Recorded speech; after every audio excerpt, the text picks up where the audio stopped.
What up? Salvador Briggman here. Welcome back to the Crowdfunding Demystified YouTube channel. On this channel, we like to talk about crowdfunding, also bring new products into the world. How do you do that? How do you launch something new?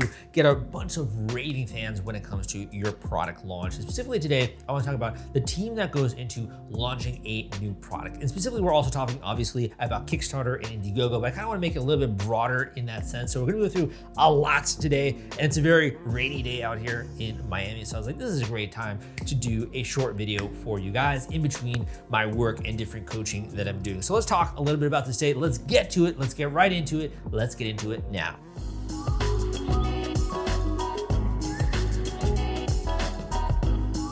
Okay, man, again, my name is Salvador Briggman. I hope you've been enjoying some of the videos I've been putting out there. And if you have, give me a thumbs up. Let me know. It's kind of like a nice way to also say thank you. And also, other people that are checking out this channel can also see that and they can know that this is worth their time. So let me know by giving me a thumbs up. But let's get into this. So when it comes to this, I'm really gonna kind of preface this as, first of all, this is gonna be very comprehensive, okay? So we're gonna be talking about the product launch team. Now, this is specifically for e-commerce companies. This is specifically for people that are trying to do Kickstarter or Indiegogo campaigns. You developed a new product of some kind and you're wondering, how do I actually, get this out there? Or you're trying to develop a product and you're like, I don't even know where to begin when it comes to assembling the team. So I'm gonna be going through that entire process today and some of the different things you should be thinking about when it comes to the actual team. So the way that my mind works is that I kind of work in different lanes, and it's a lot of task switching that happens. It's kind of obviously just when you own your own business, there's a lot of task switching that happens. So I'm gonna kind of draw this zigzag diagram, and with the general direction that this is all going downstream, okay, when it comes to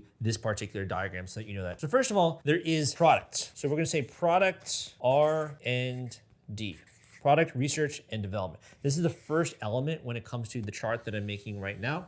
Next, we're gonna have creative. So this is actually something that I love. I love doing creative. I love making creative assets, that kind of stuff. Obviously, I love making YouTube videos for you guys. So we're gonna say creative assets. And then there's also marketing, okay? So the marketing also, I'll say, kind of goes in line with the launch of the product that's going out there. And these all work in conjunction. So this is kind of a different way of thinking. Why is it that I'm structuring this way? It's because honestly, as a business owner, if you're doing all of this yourself, then you're gonna be doing a lot of task switching. You're gonna have to be doing different things simultaneously within the same week, basically, which is my entire life, right? When it comes to doing coaching, when it comes to doing execution, when it comes to publishing podcasts, when it comes to writing books, when it comes to putting on videos for you guys, right?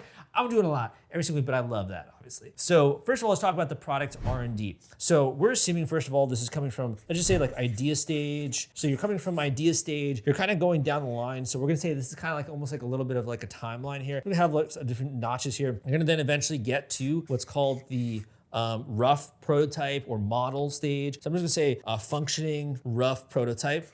My handwriting is so bad. Man. So from idea to prototype, some of the different notches what you might have might be, for example, concept sketches. So I'm gonna say concept sketches. Some others might be rendering, a product photo or rendering of some kind. So we'll just say rendering to have an idea of what this might look like. You might also have some initial designs as well. But eventually you're gonna have a functioning prototype that you're probably also playing around with, or a model that you made out of foam core, or that you made out of cardboard, or you made out of wood, something like that. Get an idea of the specs and size. That's all basically happening when it comes to the product R&D. After you get done with the functioning prototype, you're probably then analyzing that, figuring out the materials, these different things. Eventually, you're going to get to a next stage, which is basically a working prototype, which is made somewhat mostly from the end materials of some kind. So, this maybe be not necessarily production ready prototype, but it could be from different materials that the thing actually works and functions. And it looks like 90% of the way there, but it's not yet something that's gonna be available to be mass produced in that sense.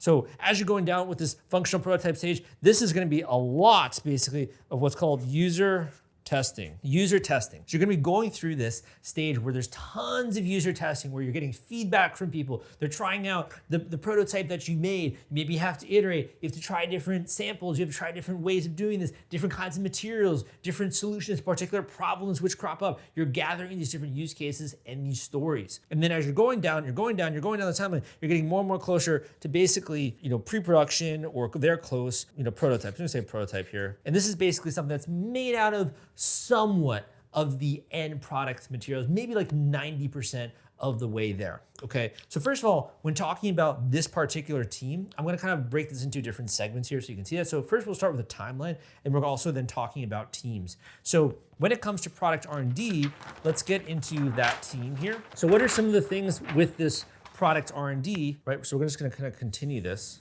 chart here. So this is R&D, right? Products R&D. What are some of the skill sets which are going to be required when it comes to actually making this? Well, obviously there's the sketching, there's coming up with the initial idea. So obviously the entrepreneurial, the creative mindset, which is coming up with that particular idea, which then maybe something else that you're commercializing, someone else has come up with it. There's some kind of a creative mindset which comes up with the idea. So I'm gonna say creative, who's coming up with the idea. Then there's the person who's actually sketching it. So sketching it could actually happen from the individual who created it, or it could happen from someone else where you're getting concept sketches from another individual, and they're also thinking it through before you get CAD drawings done, CAD designs, renderings, that kind of stuff. So then you have also some kind of a designer maybe. So we'll say a PD, which is a product designer, who's maybe helping you also with CAD or renderings or manufacturing ready files, that kind of stuff, renderings. Other things when it comes to this is also someone who's maybe gonna help you actually make the thing freaking work. So there's form and there is function. So with form, that's really product design, eventually getting the sketches right, making different models, different kinds of prototypes, that kind of stuff, making it look really beautiful, ergonomic, from great materials, looks high quality, right? That's really the design of the entire shebang. When it comes to functionality, it's making the thing freaking work. So that could be engineering mechanics, that could be electrical engineering. Typically, there's some kind of engineering that is required for many different products. So engineering, and with that, just assume, I'm not gonna write all this out, but basically you'd have like maybe mechanical engineering or electrical engineering, or some kind of engineer. Could be a software programmer who needs to interface, for example, an app which you're running with the end product which you have, or something, or make those two sync up. There's some kind of engineering which is really gonna help when it comes to the functionality. So first of all, what you should take away is that you're having a couple of different skill sets, and it really does vary based on what your skill set is as the founder. So if you are a great designer, or you're already a product designer of some kind, maybe you have that handle, you need to have an engineer to help you with those things. If you're the engineer already, maybe you need to have the product designer, right? If you're neither of them, maybe you need to hire for both of these roles, and you're the one who came up with the idea and just kind of verified the commercial viability of the idea or the industry which you're going after. Or if you're the other two and you can take everything handled, maybe you do need someone who can help you with the commercial viability of the idea. What can you charge? How can you get this out there? What about the industry? Can you raise capital for this? Those kind of things, thinking more in the business mindset, if that makes sense. So with this product R&D, you're then kind of going down here, and as you get further and further and further down this chart when it comes to your team, you're kind of also getting more into working with more teams of people. Okay, so for example, with manufacturing stage. So we'll say here, manufacturing. So you yourself are probably not gonna do the manufacturing, right? You're probably gonna find a manufacturer of some kind who might also help you with different components. Maybe, for example, when it comes to creating the molds for the product or something like that, you're probably gonna work with a manufacturer who then has a team, obviously, and is producing this in some capacity. In addition, you might work with other partners in the future who are kind of part of this whole R&D stage, for example, shipping, right? So for example, the sponsor of my YouTube channel, you might be working with fulfillment partners in that way, or different things when it comes to figuring out how to get these products, get them manufactured and assembled, get them to where you need to when you're a fulfillment provider, and then ship them out to other people around the world. So the further you get down this process, the more that your team expands into partners. I'd say when you're just kind of starting, it's more of your headhunting or finding people for those individual particular roles, and you're going from there, unless you obviously go from the shebang and you just kind of hire a product design studio or something like that. So that's gonna first start off, and we're gonna kind of add to this as well. This really is what's starting when it comes to the R&D timeline in terms of the product. At the same time, different things are happening when it comes to creative and also with marketing. Want to take all the stress out of fulfilling your Kickstarter rewards? Fulfillrite is the turnkey solution that puts product delivery on autopilot. The Top Campaigns uses trusted high-tech provider to store, package, and ship their products. Focus on growing your business. Leave shipping to the experts. Don't wait. Get a custom quote from Fulfillrite today. Link in the description. So with the creative assets, creative assets, you're basically doing different things in the early stages like photos, videos, you're taking concept sketches and snapping photos of those. You're getting photos and video of those CAD drawings that you're making of different users that are trying them out. You're basically just collecting a war chest of different material which you can use in the future in your marketing, on Kickstarter, on Indiegogo, on your website even, or telling the story of your brand. In addition, when it comes to creating these marketing assets, as you're going down the line and you're getting closer and closer and your product is evolving and evolving like a beautiful caterpillar into a butterfly, you then also are getting more sophisticated video, more sophisticated photos, and you're continuing to build on this library of assets which you have when it comes to your creative. You're also getting more deliberate around your brand guidelines. So for example, if you're just starting this is totally misspelled, guidelines. If you're just starting this from scratch, right? You're just starting this company from scratch. You might not have yet thought about things when it comes to the logo, when it comes to the fonts that you're gonna be using, the colors, the look and the feel. If you're gonna have a website for this thing, right? Or you're gonna have a Shopify store, or if you're gonna launch a crowdfunding campaign, you then are starting to think more and more about some of these different assets. And the other things when it comes to, as this is moving down this timeline, is getting more into careful selection of where you're gonna take photos, who you're gonna take them with when it comes to having models, different functionality you need to showcase, how you're gonna show that maybe in an interesting way. So for example, something so rock solid like a phone case, maybe dropping it from a very tall building or something like that, right? And showing the fact that it doesn't crack. There are many interesting ways in which you can demonstrate that, and that typically is gonna fall under the line of creative assets when it comes to the timeline, right? So let's continue to follow this format, and let's talk a little bit about roles and responsibilities. So we talked about R&D, right? We went a little bit into that. So let's talk about creative team. There's different people. Typically when you're just kind of getting started taking photos and videos, you can usually do that yourself to a degree. And that's not, honestly terribly difficult. And you're probably just not getting necessarily the best quality, but that's, at the point in time, it doesn't really matter. You're just showing proof of concept, proof that this is actually working, you can use in the future in your marketing materials. The further you get down, you then tend to either headhunt or you tend to work with other people out there. So that could be, for example, a boutique small marketing agency. That could be a massive marketing agency. That could be an individual, whatever it is. As you're moving down this, typically I find that this element is one of the most important when it comes to doing any kind of product launch. So different things, for example, might be a videographer who can actually shoot video, might be a video editor, if someone who's actually gonna edit the video. It could be someone who's doing the storyboard, it's someone who's doing all that kind of stuff, the shot list, the selection, the models, the format of the video. It could be also a photographer. Other things might be a graphic designer. So it can turn, edit the photos, make them look really good, touching up, that kind of stuff. A designer who eventually can work with the materials that you have to turn them into interesting social media posts, right? Whether that's photos and videos and make them look really pretty, and also with your brand guidelines. Other things might be, as this is coming forward, as this is coming together, also working with people who are like writers or copywriters, working with people who are content writers, who can really formalize a lot of this. What are your functionality? What is your specs? Technical writers, people who are really trying to help you when it comes to putting this into an interesting verbiage that's colorful, that makes people wanna buy this thing, that really, is the sizzle behind the steak. So a lot of different roles that comprise the creative team. This is typically why a lot of the entrepreneurs and creative types that I work with are looking for marketing help, because there are so many different roles to fill. So you might be very strong on the marketing side, but very weak on the product side. You might be very strong on the product side, but very weak on the marketing creative side. So you don't know how to come up with creative ideas or execute upon them, or make great videos, or make great photos, or get photo shoots done, like all that kind of stuff. It's not rocket science, right? There are people out there who understand how to execute these various processes. And that's really what it's all about, is identification of the processes, okay? In addition, let's talk about marketing. So what's happening when it comes to the launch? So the reason why I like to kind of segment these two is that these are two, in my opinion, different teams within my own company, but also within most other companies out there, and even within my own brain. I segment them and I go through different task switching. For example, if one point I'm working at more of driving traffic versus one is I'm coming up with an interesting idea for a video, right? Different ways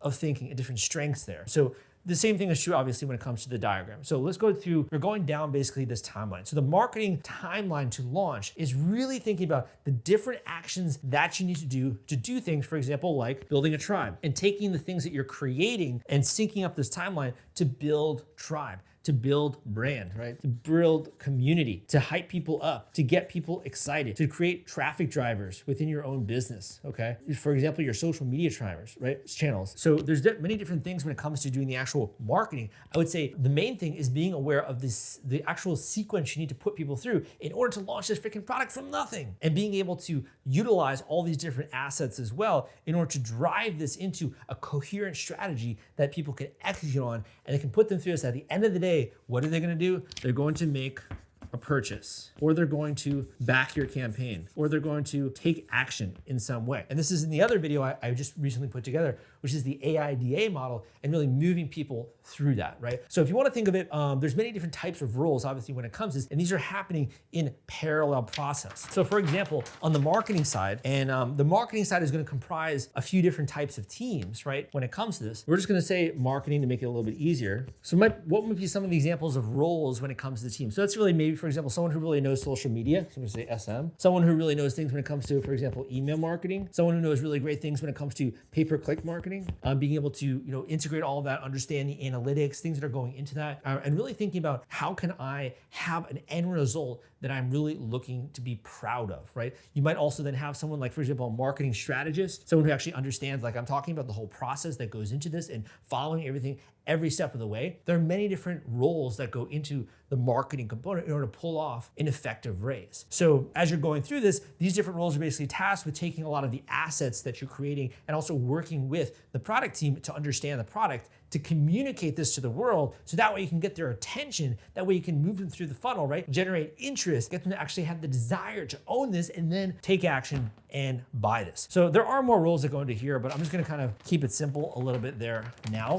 So the goal here, again, is how do we launch a product from scratch? Now, when I was first getting started, again, this is back in 2012 in this industry, I'm really working with many different creators over the years. I'd say the number one mistake that most creators make is thinking that, number one, that like a product isn't the product of tons of people that are working behind the scenes. When you see something that looks beautiful, amazing, looks so cool that aliens could do it, something like the pyramids, right? Or you think of the iPhone. When someone's like, I can't believe someone actually made that, that makes so much sense because someone didn't make that. Maybe someone designed it. Maybe someone had the idea for it, right? Maybe someone then figured out the engineering for it. Maybe someone else then manufactured it. Someone else did the marketing. Someone else did the video. Someone else did this. Someone else did that. It's a culmination of a group of people working together to produce something that is exceptional, that's greater than what one person could do. The sum of the parts, right? Sum of everyone they put together is far superior to what any one of those people could do on their own. And to me, that's really the secret when it comes to having a product marketing strategy, having a product launch that raises funding, that gets pre-orders, that gets people funding your project, that's building a tribe, that's getting people to own your product around the world,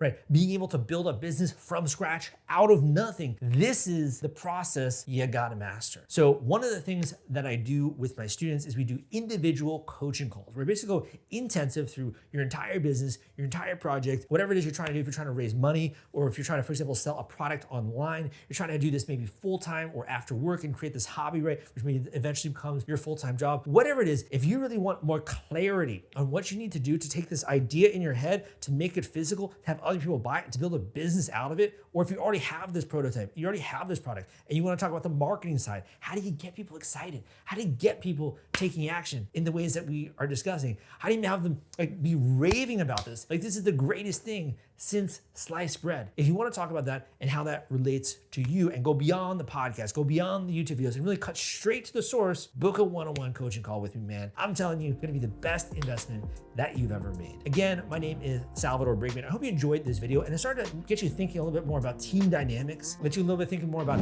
timeline, parallel processes, and how to actually represent this as well in such a way that you can understand it, execute upon it, and like I talk about with this channel, demystify it. Hope you enjoyed this video, and I'll see you next time.